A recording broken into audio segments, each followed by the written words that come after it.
युवा शक्ति, आप सभी को सुप्रभात। आज का मेरा विषय है places of worship act is violation of religious freedom. मैं विशाल बिस्ला सीआर लॉ कॉलेज से पक्ष में इस विषय पर अपने तर्क रखूंगा और मेरे साथी दीपांशु गोयल विपक्ष में इस विषय पर अपने तर्क रखेंगे। इतिहास को मिटा देना, इतिहास खत्म नहीं होता। सवालों को दबा देने से सच झूठ नहीं होता। एक कानून डर से खामोशी लिख दे सिर्फ समझौते पर, वो इंसाफ नहीं होता। माननीय महोदय जी, आज भारत में कुछ स्थान सिर्फ जमीन नहीं है, वो स्थान स्मृति है, आस्था है और हमारे इतिहास के अधूरे प्रश्न। काशी, ज्ञानवापी, मथुरा, ये विवाद एकदम से पैदा नहीं हुए। इन विवादों को दबाया गया था और जब हमारे भारत में ऐसी बातों को दबाया जाता है तो बात सिर्फ एक धर्म की नहीं रहती, वो बातें सारी की सारी संविधान से जुड़ जाती है। प्लेसेस ऑफ वर्शिप एक्ट, माननीय महोदय जी, ये कोई शांति का कानून नहीं है, ये चुप्पी थोपने वाला कानून है। हमारे भारत के अंदर आस्था के नाम पर हमारी आवाजों को दबाया जाता है और जहां पर सवाल करना ही अपराध माना जाए तो वहां पर हमारा लोकतंत्र बीमार पड़ जाता है। अनुच्छेद 25-26 हमें धार्मिक आजादी देते हैं, लेकिन जो प्लेसेस ऑफ वर्शिप एक्ट है यह बोलता है कि 1947 के बाद अब धर्म के मामले पर कोई भी प्रश्न नहीं है। तो आप क्या समझते हो कि हम अब बिल्कुल किसी चीज का सवाल करते हैं तो वो सवाल करना भी अपराध माना जाएगा क्या?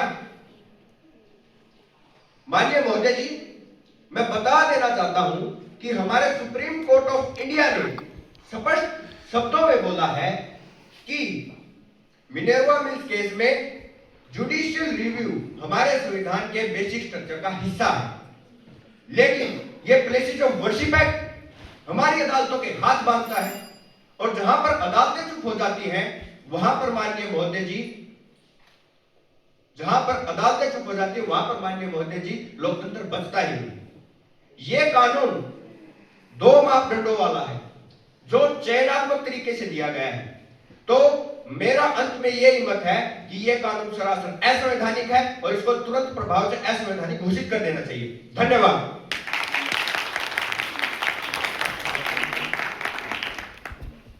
हर सच को आवाज देना जरूरी नहीं होता, कुछ सवालों का जवाब वक्त ही देता है।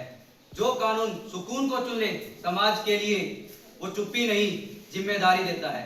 माननीय महोदय जी, मैं मेरे साथी के तर्कों का सम्मान करता हूं, लेकिन मैं इन तर्कों से पूर्ण रूप से असहमति जताता हूं। धार्मिक स्वतंत्रता पूर्ण अधिकार नहीं है। Religious freedom is not an absolute right. हमारा संविधान कहता है कि यह public morality, order, public order and harmony के अधीन है। अगर हर स्तर पर हर पीढ़ी इतिहास को खोलने लगे, कुरेदने लगे, तो हमारा राष्ट्र कभी वर्तमान में जी ही नहीं पाएगा। माननीय महोदय जी, यह एक पूजा नहीं रोकता, न मंदिर बंद करता, न मस्जिद, न मठ, न गुरुद्वारा। यह सिर्फ इतना कहता है कि लोगों की आस्था बदले नहीं और आस्था स्थल की सीमाएं बदली ना जाए। माननीय महोदय जी, judicial restraint not a judicial death. मैं बता देना चाहता हूं कि जुडिशियल रिव्यू बंद नहीं हुआ है, केवल और केवल इसका दायरा तय किया गया है। मैं अपने साथी को यह बताना चाहता हूं कि कभी कभी रिस्ट्रेंट असंवैधानिक नहीं, कुछ रिस्ट्रेंट विजडम भी होते हैं। माननीय महोदय जी, प्लेसेस ऑफ वर्शिप एक्ट हमारा इतिहास नहीं खत्म करता, यह बल्कि हमारे भविष्य को बचाता है। धार्मिक स्वतंत्रता अराजकता नहीं, संतुलन मांगती है और यह कानून उसी संतुलन की कोशिश है। धन्यवाद।